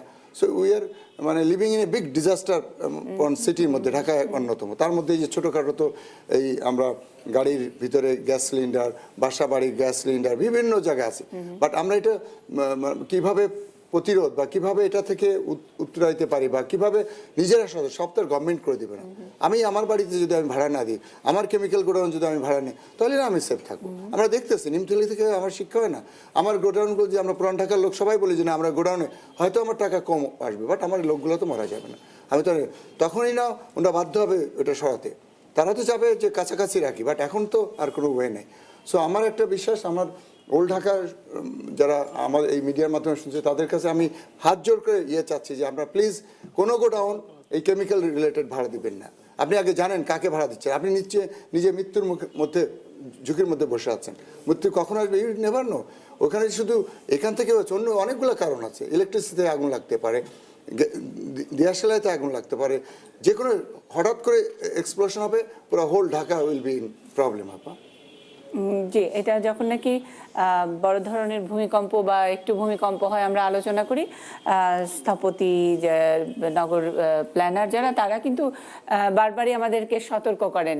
আমি একেবারে নাইম ভাইয়ের উদ্ধৃতি দিয়ে বলি, উনি বারবারই বলেন যে ভূমিকম্পে আসলে আমরা হাত পা ভেঙে মারা যাব না, মাথা ফেটে মারা যাব না, আমরা আসলে আগুনে পুড়ে মারা যাব, এরকম একটি ভয়াবহ অবস্থা আসলে অন্তত ঢাকা শহরের মধ্যে। গৌরনাইম ওয়ারা আরেকটু যোগ করতে যাচ্ছেন। আমি যেটা আমাদের নগর পরিকল্পনাবিদ যেটা বললেন, সমস্যাটা ওইটাই যে আমাদের 6টা প্রতিষ্ঠান আছে। কেন 6টা প্রতিষ্ঠান থাকবে? 6টা প্রতিষ্ঠান থাকলেই মারামারি হবে, এটা কেউ বন্ধ করতে পারবে না। পুরান ঢাকা নিয়ে আমাদের মেয়র হানিফের সময় থেকেই বলা হচ্ছিল যেটা নগর সরকার হবে এবং সেটাই সমাধান। আপনি নিউ ইয়র্কে টুইন টাওয়ার ভেঙেছে, গভর্নর একা হ্যান্ডেল করেছে, ওখানে বুশ তো ছবি তুলতে যায় নাই, কেউ যায় নাই সেখানে, সে একা হ্যান্ডেল করেছে, সুন্দরভাবে হ্যান্ডেল করেছে। তো নগর সরকারটা একটা বড় সমাধান আমাদের এটার জন্য, এবং সেখানে আমাদের যেতে হবে আলটিমেটলি। এবং এই যে সচেতনতার কথা বলছে, এমনকি আমরা মিডিয়ার যারা আছি তারা কতটুকু সচেতন, আমাদের ছেলে মেয়েগুলোকে পাঠাইছি, কারোর মাথায় হেলমেট ছিল, কারোর মাস্ক ছিল একটা, এই ধুলোর মধ্যে তারা কি কষ্টটা করেছে দেখলে চোখে পানি আসবে। কিন্তু একটা মাস্কের কত দাম, একটা হেলমেটের কত দাম, তাদেরকে কেন আমরা এইভাবে পাঠালাম? এটা যদি অ্যাটলিস্ট ছবিতে আসতো, মানুষ বুঝতো যে না এইটা আমার প্রিপারেশন। আমার তো এই যে উনি যেটা বলছেন যে ইয়ে আছে, যে সমস্ত দাহ্য পদার্থ, এক একটা দাহ্য পদার্থ ব্যবহারের জন্যে এক জায়গা থেকে আরেক জায়গায় স্থানান্তরের জন্য পোশাকও আলাদা আছে, সে কোন পোশাক পরে এটা করবে, এটাও আছে। এই জিনিসগুলো আসলে আমাদের ইয়ে করতে হবে। এখন ধরেন আগুনটা ওখানে না লেগে যদি ইসলামপুরে লাগতো, আপনি যে বলছেন যে বিপজ্জনক ইয়েতে, ইসলামপুরে কাপড়ের গোডাউন যেভাবে একটার পর একটা আছে, ওখানে আগুন লাগলে এখন সবই তো আপনার আর্টিফিশিয়াল কাপড় বেশি আছে, সিনথেটিক কাপড় আছে, কিছু থাকতো ওখানে তো কোনো কেমিক্যাল নাই। আরেকটু আগে আসেন, যদি জিন্দাবাহারে আগুনটা লাগতো তাহলে সব তো কাগজের পট্টি, সেখানে কি হতো? এখন মূল কথা হচ্ছে আমি ব্যবস্থাপনাটা কিভাবে করব। আমি ওই কমিউনিটির লোককে নিয়ে একটা ভালো ব্যবস্থাপনা গড়ে তুলতে পারি, তার উদাহরণ আছে। যশোরে একটা প্রতিষ্ঠান আছে, তারা অগ্নি নির্বাপনের জন্য বেসরকারিভাবে কাজ করছে, তারা 100% সাকসেসফুল। মেহেরপুরে অনেক আগে একটা প্রতিষ্ঠান ছিল অগ্নি নির্বাপন প্রতিষ্ঠান, তারা ইয়ে করছে। আগে গ্রামে খুব চট করে আগুন লাগতো, খড়ের ঘর ছিল, পুড়ে যেত, মানুষ নিঃস্ব হয়ে যেত, তারা সেটা এখানে ব্যবস্থাপনা করছে। তো আমার মানুষকে যদি আমি সম্পৃক্ত করতে না পারি, আমার আমরা কিন্তু কমিউনিটি পুলিশিং একটা কনসেপ্ট জানি, যে হঠাৎ করে আইন শৃঙ্খলা রক্ষাকারীরা, আমরা বছর 10 আগে থেকে এটা পপুলার হওয়া শুরু হলো।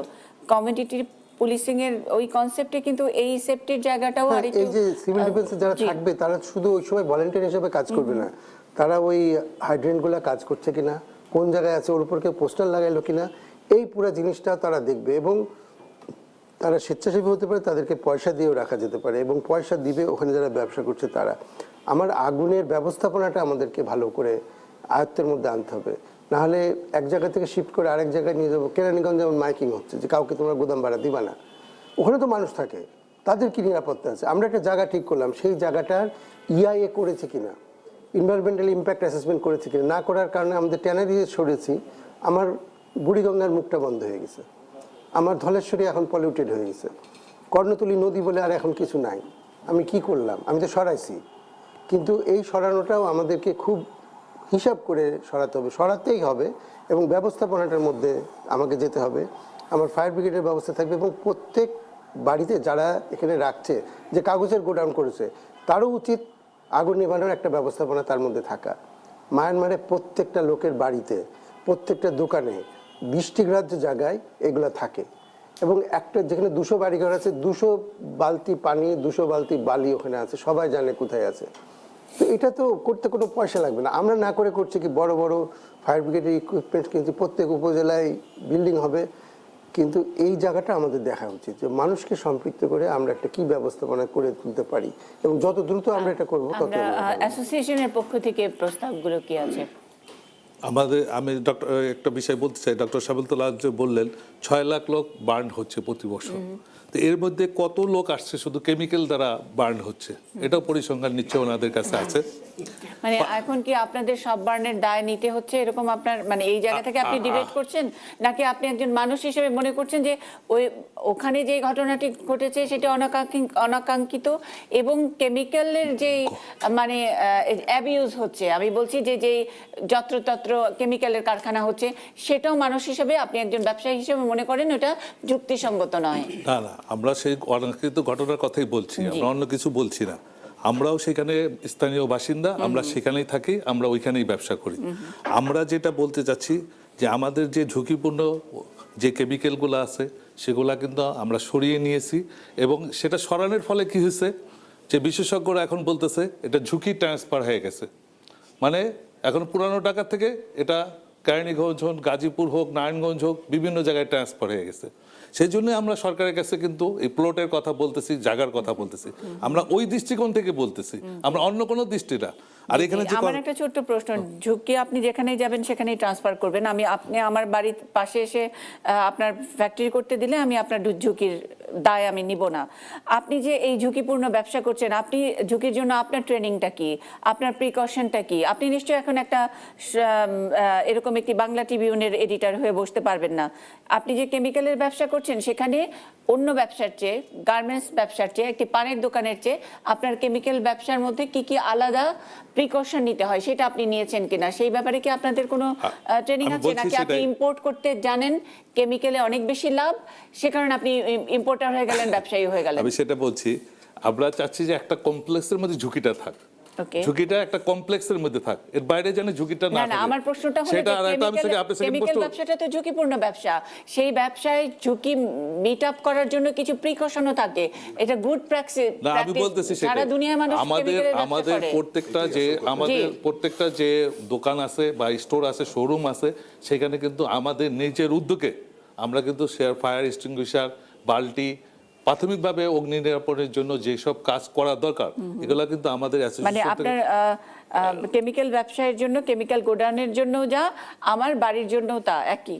না, যদি আরো কিছু যে আছে সেগুলো সবই আমাদের ওইখানে, মানে আরো কিছুটা আপনারা জানেন মানে ফায়ার ইকুইপমেন্ট যেগুলো আছে, যা আছে যেগুলা হালকা পরিবহনের যোগ্য। আমি বলছি এই ব্যবসার লাইসেন্সটা পাওয়ার জন্য আপনার কি আলাদা কোনো সেফটি সিকিউরিটি মেজার সেগুলো দেখায় সেটা নিতে হয় কিনা? হ্যাঁ, যেগুলো অতি ধার্যের ক্ষেত্রে সেটা নিতে হয়, আর যেগুলো অতি ধার্য 29টার বাইরে যেটা আছে সেটার ক্ষেত্রে সেই ধরনের কোনো নীতিমালা নেই। আচ্ছা, সেই ধরনের কোনো নীতিমালা নেই যেটার জন্য, কিন্তু আমরা আমাদের নিজের উদ্যোগে, এলাকার উদ্যোগে, নিজের উদ্যোগে কিন্তু আমরা ফায়ার সিকিউরিটি, ফায়ার ইকুইপমেন্ট সেখানে, মানে যে কেউ চাইলেই এই কেমিক্যালের ব্যবসার ইম্পোর্টার ব্যবসায়ী হতে পারে।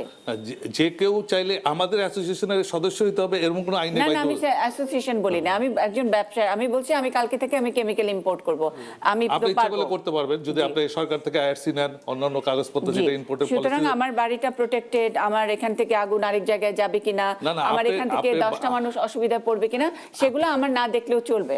না, সেটা তো দেখতেই হবে, সেটা তো দেখতেই হবে, সেই ঝুঁকিগুলো তো দেখতে। সেই শর্তটা কোথায়? আমার লাইসেন্সের মধ্যে কোন শর্তটা? সেখানে আমার কয় টাকা বেশি খরচ হবে? না, যেটা ঝুঁকিপূর্ণ, ঝুঁকির জন্য তো আলাদা লাইসেন্স ব্যবস্থাপনা, যেটা ঝুঁকি নাই সেটার জন্য তো লাইসেন্স ব্যবস্থাপনা।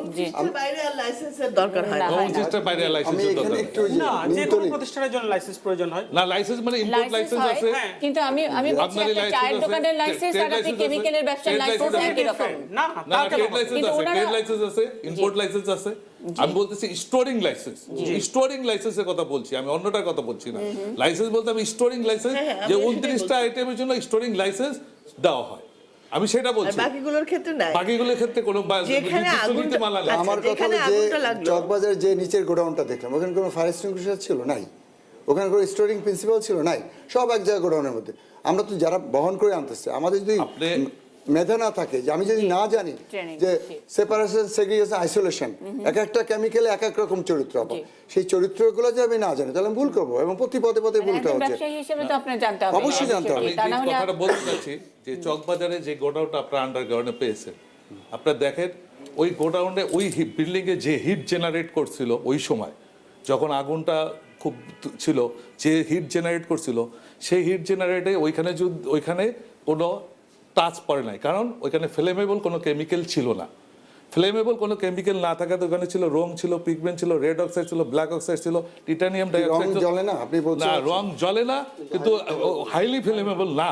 আমি বলতেছি ঝুঁকিপূর্ণ কেমিক্যাল না, সবই সেটাও ফ্লেমেবল, আমার কোডটাও ফ্লেমেবল। ফ্লেমেবলের সংখ্যাকে ওইভাবে বললে, আজকে যেভাবে বলা হচ্ছে কেমিক্যাল চলে যাবে, যদি কেমিক্যাল ব্যবসা চলে যাবে এটা ঠিক আছে, আমরা সরকার নির্দেশনা দিয়েছে, আমরা চলে যাব, সেটা কোনো কথা না, কিন্তু তারপরও প্লাস্টিক, জুতা থাকবে। আমরা বোধহয় বিতর্কটা অন্যদিকে নিয়ে যাচ্ছি। কেমিক্যালের ব্যবসা চলে যাবে কেন? কেমিক্যালের যে ব্যবসা, না, আমি চলে যাব এই এলাকা থেকে হয়তো ট্রান্সফার। আপনি আমরা গুদামজাতের ব্যাপারটা, গুদামজাতের কথা, কেমিক্যালের ব্যবসার মধ্যে স্পেশাল কোনো মানে জ্ঞান থাকতে হয় কিনা? মানে আপনি তো আজকে জার্নালিজম করতে পারবেন না, পারবেন না তো, তাই না? আমি করতে পারবো না। আমি আপনি কেমিক্যালের ব্যবসার ক্ষেত্রে এই ধরনের কোনো আইনগত সমস্যা নাই, জ্ঞানগত সমস্যা নাই। এটা যে পুরান টাউনের মানুষ আমদানি করে সেটা না, মালটা কিন্তু সবগুলো আমদানি ধরন, এটা চিটাঙ্গে করতে পারে, গতিশীল বসে করতে পারে। আরিফ ভাই, সেইটা কতখানি কোনো ই করা হচ্ছে না, আমি না সেটা করতে পারে। আপনি আমার সময় আমার স্টোরিং এর ব্যাপারটা, স্টোরিং এর ব্যাপারটাই সমস্যা। কাগজপত্র ইম্পোর্ট করে আমদানি তো হয় কাগজপত্রে, আর স্টোরিং এর ব্যাপারটা আমি বলতে চাচ্ছি যে স্টোরিং এর ব্যাপারটা 29টার ব্যাপারে নিষেধাজ্ঞা আছে, বাকিগুলোর ক্ষেত্রে কোনো নিষেধাজ্ঞা নাই, কোনো আইন নেই। আমরা যাচ্ছি সেটা উচিত আপনি মনে করেন? না উচিত না, সরকার এটা আইন করে দিক, এটা সরকার কিভাবে আইন করে কিভাবে করবে সেটা করে দেয়। কারণ এই যে একটু আগে যে কথাটা হলো নগর পরিকল্পনার কথা বলা হলো, এদেশে যখন শিল্প বিপ্লব শুরু, এদেশে যখন শিল্প বিপ্লব শুরু হলো, আমি বলছি আইন না করলে এই সেফটি সিকিউরিটির ব্যাপারটা ওনারা পাত্তা দিবেন না। মানে আইন যতদিন হবে 2040 সালে আইন হবে, এর মধ্যে তা হবে কেন? তা হবে কেন? এখন যে উদ্ভূত পরিস্থিতি, সেই পরিস্থিতির আলোকেই তো আমাদের আগায় যেতে হবে, এই পরিস্থিতির আলোকেই আগায় যাবে। কাজে আমি বলতেছি না যে 2040 সালে হবে, আমাদের কথা হলো এখন 29টা আছে, সরকার যদি চান বিশেষজ্ঞ নিয়োগ করুন, এটা তো 10 দিনের ব্যাপার, 10 দিনের ব্যাপার যে আরো সরকার চাইবেই না। ধরেন আমরা সরকারের কাছে এক্সপেক্ট করি না যে সরকার চাইবে, আমরা চাই যে যারা এই কেমিক্যালের ব্যবসা করবে, দাহ্য বস্তুর ব্যবসা করবে বা এই ধরনের রিস্কের মধ্যে থাকবে, তাদের স্পেশাল ট্রেনিং, স্পেশাল সেফটি, সেটার জন্য আপনারা ভালো গার্মেন্টস আমরা বেশি দাম দিয়ে কিনি। আমি রাস্তার ফুটপাতের কাপড় কিনি 200 টাকায়, স্টোরে গিয়ে সেখানকার আমি 2000 টাকা দিতে রাজি আছি। আপনারা যখন কেমিক্যালের ব্যবসা করবেন, সেফটি মেজার ইত্যাদি সব কিছু সহ আপনি আমার কাছ থেকে 10 টাকা নেবেন পার ইউনিট। সেই জায়গাটা, সেই জ্ঞানটা আপনাদের আছে কিনা, সেই টেকনিক্যাল লোকগুলো আপনারা অ্যাপয়েন্ট করেন কিনা আপনাদের ফ্যাক্টরিতে, আপনাদের এই চেইন অফ ট্রেডিং এ সেই চেইনটা আপনারা মেনটেন করেন কিনা? আপনি আনলেন আর ছেড়ে দিলেন বাজারে, সেটা কেন হবে? সেইটার জন্য আমরা আইনের কথা বলছি। আপনি যে আইনের কথা কেন বলছি, তাহলে কেমিক্যাল প্রোডাক্টগুলোকে একটা সেটা শর্তযুক্ত আমদানির মধ্যে আনা দরকার। যদি সেই রকম কোনো পরিস্থিতি সৃষ্টি হয়, তাহলে আমি বলবো যে কেমিক্যাল প্রোডাক্টে শর্তযুক্ত একটা। আমি কি একটু অবশ্যই এই বিষয়টা হচ্ছে যে দেখেন, উনি বারে আরিফ ভাই যেটা বলছেন বারে আইনের কথা, আইন যদি ফর্মুলেট করে দেওয়া হয় তাহলে ওনারা মানবেন। আমি ওনার কথাটাই মেনে নিতে চাই। আইন যেটা আছে সেটা কি আমরা মেনেছি কিনা? অগ্নি নিরাপত্তা আইন আছে, এনভায়রনমেন্টাল কনজারভেশন অ্যাক্ট আছে, এনভায়রনমেন্টাল কনজারভেশন রুলস আছে, সেখানে কিছু বিধিনিষেধ আছে, তার কোনোটাই আমরা তোয়াক্কা করলাম না। তাহলে আমরা আবার নতুন করে চাইলাম যে 29টা আইটেম কি হবে তার রিডেফিনেশন হতে পারে, আমি সেটার সাথেও একমত। কিন্তু এখন আমাদের যে জায়গাটায় যেতে হবে যে আমরা দেখেন 2010-এ যখন নিমতলিতে ঘটনাটি ঘটলো, তারপর থেকে 9 বছর ধরে ওখানকার যে স্থানীয় লোকজন প্রতি বছর 3রা জুন এবং তার আশপাশে সপ্তাহব্যাপী তারা প্রোগ্রাম করে, তারা মানববন্ধন করে, তারা তাদের দাবি জানায়। সেই দাবির মানে জোর কি কম ছিল? আমি তো মনে করি না সেখানে জোর ছিল। সেখানে প্রচুর সিভিল সোসাইটির অর্গানাইজেশন সেখানে কাজ করেছে। তাদের এই বক্তব্যগুলো সরকাররা কেন শুনলেন না? সরকারের কোন প্রতিষ্ঠান তাদের এই কথাগুলো শুনলেন না? তো যদি শুনতেন তাহলে আজকে ওই প্রকল্পটা পাশ হতে 2018 পর্যন্ত আসতে হবে কেন? তো সেই জায়গাগুলো আমি বলবো যে এখন মানে যেই ঘটনাটি ঘটেছে, এরপরে আমাদের আর দ্বিতীয় কোনো চিন্তা করার কোনো সুযোগ নেই। এখানে আমাদের প্রত্যেককে মানে সদিচ্ছাটা দেখাতে হবে। সদিচ্ছা দেখালে যে কাজ হয় সেটা আমরা বুড়িগঙ্গা তুরাগের যে রিসেন্টলি যে উচ্ছেদ অভিযান, সেখানে কিন্তু আমরা তার প্রমাণ পেয়েছি। সেরকম একটা সদিচ্ছা আমরা এই জায়গাটায় কেন দেখব না? জননিরাপত্তার প্রশ্নে মানে কোনো জিনিসই আগে আসার প্রশ্নই আসে না। অগ্রাধিকার তালিকা জননিরাপত্তাটা নাম্বার 1 আসতে হবে। ব্যবসা তার পরবর্তীতে আসতে পারে, এখানে ইকোনমিক অ্যাক্টিভিটিস সেটা পরের বিষয়, কিন্তু জননিরাপত্তাটা অনেক বেশি আগে আসতে হবে। রাজুকের একটা আইনকে যদি আমরা একটা সিঙ্গেল আইনের কথা আমি বলি, যদি ইমপ্লিমেন্ট করা যায়, দেখেন কত বড় পরিবর্তন আসতে পারে। সেটি হচ্ছে যে বর্তমানে যে মহানগর ইমারত নির্মাণ বিধিমালা আছে, তার একটি ক্লজ আছে অকুপেন্সি সার্টিফিকেট, যে কি কাজে ব্যবহার করা হয়, কিভাবে অকুপাইড করে আছে তার একটা সার্টিফিকেট লাগে। কোনো সার্টিফিকেট এদের কাছে নাই। সেইটা বাস্তবায়ন করা হোক, আমার ধারণা অনেকাংশে কমে আসবে। আপনি বিল্ডিং কোডটাকে ইমপ্লিমেন্ট করেন, অনেকাংশে কমে আসবে। আমাদের আসলে ধাপে ধাপে যেতে হবে, একটি একটি করে প্রতিষ্ঠানকে দায়িত্বপূর্ণ আচরণ করতে হবে। আমরা সিভিল সোসাইটি থেকে যে দাবিগুলো আসছে, এই দাবিগুলোকে অনারও করা প্রয়োজন। আমাদের সিভিল সোসাইটির যে অংশটা এতদিন ভাইব্রেন্ট আমরা দেখেছি, তারা কিন্তু আজকাল আর ভাইব্রেন্ট নেই, তারাও কিন্তু আজকাল প্রেশারের মধ্যে আছে, এটা আপনারা অনেকেই জানেন। তো সেই জায়গায় আমি বলবো যে সরকারের একটা সদিচ্ছার ভীষণভাবে প্রয়োজন আছে এবং অত্যন্ত তড়িৎ গতিতে এই কাজে রেসপন্স করা প্রয়োজন। তা না হয় আমরা ওই যে টাইটেলে যেটা বলছিলেন নিমতলী থেকে চকবাজার, এর পরবর্তীতে আরো অনেক জায়গার নামই এর সাথে যুক্ত হবে। আমি একটু সাজেশন চাচ্ছি যে কিছু আমরা রিফ্লেকশন পেয়েছি আক্তার মাহমুদের কথা থেকে, যে সদিচ্ছা একটা বিরাট একটা ব্যাপার। আসলে সদিচ্ছা পঞ্চবার্ষিকী না পঞ্চশতবার্ষিকী পরিকল্পনা আমাদের বাংলাদেশে, সেটা আমরা জানি না। এবং গত 10 বছরের আগের একটি অনুষ্ঠানও যদি আমরা ঠিক রিওয়াইন্ড করে এরকম একটা কোনো ইস্যু নিয়ে বলি, সবসময় গিয়ে সুপারিশের প্রথম হলো সদিচ্ছা। সেটা সরকারের সদিচ্ছা, আপনার আমার সদিচ্ছা, সিভিল সোসাইটির সদিচ্ছা, জনগণের সচেতনতার অভাব। এগুলো হলো বেসিক 5টি আমাদের সুপারিশ। তার বাইরে যদি অন্য সুপারিশ আপনি যদি বলেন একেবারে টেকনিক্যাল ভাষায়।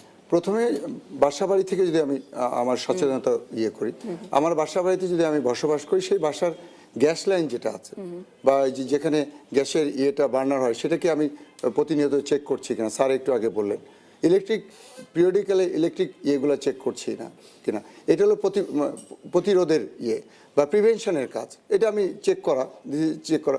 আমার যে সিঁড়িটা আছে সেটাকে আমি বাইরে যেতে পারছি কিনা, যদি কোনো দুর্ঘটনা ঘটে বা কোনো আগুন লাগে বাইরে সেটা একটা সিঁড়ির মধ্যে যেন অন্য কোনো নিচে গোডাউন বা অন্য কিছু ম্যাটেরিয়াল না রাখা। যখনই কোনো দুর্ঘটনা ঘটে সাথে সাথে ফায়ার যদি এক্সটিংগুইশার রাখি বাসা বাড়িতে, সেটা ইনিশিয়ালি আমরা ফায়ার ফাইটিং করে অল্পতেই একটা আগুনকে নির্বাপন করা সহজ, বাসা বাড়িতেই করা সম্ভব। বা কেমিক্যালের জন্য ঠিকমতো প্রোটেকশন আছে কিনা, আমরা যদি কেমিক্যাল গোডাউন থাকে সেই ধরনের প্রোটেকশন সিস্টেম আমরা ডেভেলপ করেছে কিনা, সে ধরনের কেমিস্ট বা যারা এটা নিয়ে ডিল করে সেই পরামর্শককে আমি নিয়োগ দিয়েছি কিনা, পাশাপাশি একটি দুর্ঘটনা ঘটলে সাথে সাথে আমরা নিরাপদের জন্য নেমে আসতে পারি সেই ফ্যাসিলিটিগুলো আছে কিনা, সেটা হলো আমি অ্যাজ এ বাসাবাড়ি থেকে আমি আমার উদাহরণ দিতেছি। আর বড় আকারে কেমিক্যাল গোডাউনে অবশ্যই তার সেপারেশন, সেগ্রিগেশন, আইসোলেশন এই সিস্টেম থাকতে হবে, পাশাপাশি ফায়ার ফাইটিং ইকুইপমেন্ট তার থাকতে হবে। এগুলো আমাদের প্রত্যেকটা ঢাকা শহর কোথাও কিন্তু এভাবে প্রপারলি নাই। তো সেইটাকে ইমপ্লিমেন্টিং অথরিটি যারা আছে, সরকার, সিটি কর্পোরেশন, পরিবেশ অধিদপ্তর, ফায়ার ব্রিগেডস এবং রাজুক, এগুলো সবাইকে কাজ করতে হবে। ঠিকমতো কাজ করলে আমাদের পরিবেশটা আমরা সুন্দরভাবে পেতে পারি, আমাদের দেশকে আমরা সুন্দর দেশে রূপান্তরিত করতে পারি। বিশ্বের অন্য দেশে গলি আছে, ছোট গলি আছে, তারা কিন্তু সুন্দরভাবে মেনটেন করে, আমরা কিন্তু করতে পারি না। তাদের কিন্তু ফায়ার হাইড্রেন্ট আছে, আমাদের নাই। তাদের কিন্তু সব ধরনের চলাচলের ব্যবস্থা, যদি জ্যাম হয় একদিকে যে আর একদিকে চলে আসতে পারে। একটা রাস্তা শুধু ওয়ান ওয়ে করে দিলে আমরা হয়তো সব কিছুই চলতে পারি, ইমার্জেন্সির সময় শুধু ফায়ারের ভেহিকেল বা অ্যাম্বুলেন্স গাড়িগুলোকে আমরা যেতে দিতে পারি। সেগুলো তো আমাদের সেই ইচ্ছাগুলো। এবং বিশেষ করে মিডিয়া যে ভূমিকা পালন করছে, আমি আপনাদেরকে ক্রেডিট দিতে চাই। মিডিয়ার মাধ্যমে সারা জনগণ জানতেছে, পৃথিবীর জনগণ জানতেছে আমাদের কী করণীয়, কী আমরা যেটা টকশো করছি, এর মধ্যে অনেক উপকার আছে। শুধু আমরা যদি ঠিকমতো অ্যাড্রেস করি, ঠিকমতো যদি আমি এটাকে ইমপ্লিমেন্ট করি, তাহলে এটার থেকে আমরা উপকার পেতে পারি। আর যদি এটা যদি যোগ করেন, আমি যোগ করবো যে এখন যে পরিস্থিতি দাঁড়িয়েছে তাতে আমার ব্যক্তিগতভাবে মত সেটি হচ্ছে মালিক সরতে চায় না, প্রধান সরকার সরাতে চায়, এই তর্কগুলো বাদ দিয়ে এবং মতিউর রহমান সাহেবের মতো হাত জোড় না করে এখন আসলে ফোর্স করার সময় এসেছে। পুরানো ঢাকা কেন, সব জায়গায় আমরা নিরাপদ করব, কিন্তু বিশেষত পুরানো ঢাকার যেহেতু স্ট্রাকচারাল একটা ব্যাপার আছে, সেহেতু পুরানো ঢাকাতে এই ধরনের কোনো ধরনের প্রতিষ্ঠান থাকতে পারবে না। এই জায়গায় আমাদের যেতে হবে।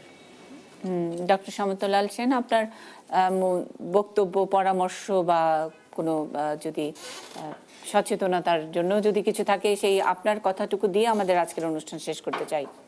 ধন্যবাদ। অ্যাকচুয়ালি আমিও উদিতার সাথে একমত যে হাত জোড় না করে আমাদের এখন করতে হবে। এখন এমন একটা পর্যায়ে আমরা আসছি, এই নিরীহ মানুষগুলো মারা যাবে, এটা আর সহ্য করার মতো মানসিকতা আমাদের কারোই নাই। আমরা এইটা ইমপ্লিমেন্ট করব। এখানে আমি চিকিৎসক, সাংবাদিক, পুলিশ, সবাইকে একযোগে একটা ক্রাশ প্রোগ্রাম নিয়ে এই সচেতনতা এবং বিরুদ্ধে কাজ করলে আমরা এই রোগীর থেকে পরিত্রাণ পাবো বলে আমি মনে করি। অনেক অনেক ধন্যবাদ। বাংলা টিভির বৈঠকি অনুষ্ঠান থেকে আজকে বিদায় নিচ্ছি। আগামী সপ্তাহে আবার নতুন কোনো বিষয় নিয়ে নিশ্চয়ই আপনাদের সঙ্গে দেখা হবে। তার আগে নিরাপদে থাকুন, নিজের নিরাপত্তাটুকু নিজে নিশ্চিত করুন। অন্তত এই সচেতনতাটুকু যদি আমরা আমাদের মধ্যে নিজেরা তৈরি করতে পারি, অনেকখানি নিরাপত্তার দেয়াল আমরা নিজেরাই রচিত করলাম। ভালো থাকবেন সবাই।